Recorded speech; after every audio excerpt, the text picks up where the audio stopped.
জুলাই অভ্যুত্থানের পর ২৪ জন রাজনীতিবিদ ও ৫ জন বিচারক সহ মোট ৬২৬ জনকে আশ্রয় দেয়া হয়েছিল সেনানিবাসে।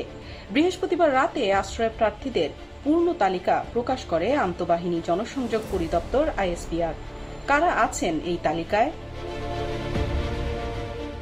তালিকার শুরুতেই দেখা যায় সাবেক আইসিটি প্রতিমন্ত্রী জুনায়েদ আহমেদ পলকের নাম। এছাড়া সাবেক স্পিকার শিরিন শারমিন চৌধুরী এবং সাবেক ডেপুটি স্পিকার শামসুল হক টুকু ছাড়াও বেশ কয়েকজন সাবেক সংসদ সদস্যের নাম দেখা গেছে এই তালিকায়। তবে তালিকার ৫১৫ জনই আইন শৃঙ্খলা রক্ষাকারী বাহিনীর সদস্য।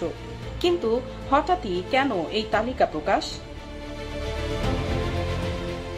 আইএসপিআর এর প্রেস বিজ্ঞপ্তিতে বলা হয়, কিছু স্বার্থান্বেষী মহল উদ্দেশ্য প্রণোদিতভাবে বিভ্রান্তিকর সংবাদ ছড়িয়ে বাংলাদেশ সেনাবাহিনীর ভাবমূর্তি ক্ষুণ্ণ করার পাশাপাশি জনগণের সঙ্গে দূরত্ব তৈরি করার অপচেষ্টা চালিয়ে যাচ্ছে। এই প্রেক্ষিতে জুলাই আগস্ট গণ অভ্যুত্থান পরবর্তী সেনানিবাসের অভ্যন্তরে প্রাণ রক্ষার্থে আশ্রয় গ্রহণকারী ৬২৬ জন ব্যক্তিবর্গের একটি পূর্ণাঙ্গ তালিকা প্রকাশ করা হলো।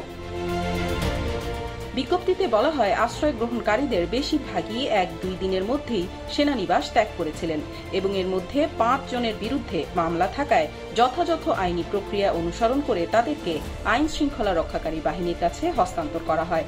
এর আগে ১৮ই আগস্ট সেনানিবাসে আশ্রয় নেয়া ১৯৩ জনের একটি তালিকা স্বরাষ্ট্র মন্ত্রণালয়ে পাঠানো হয়েছিল বলে জানায় আইএসপিআর।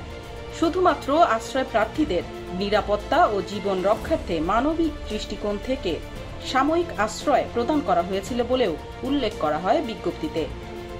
Politika TV, London.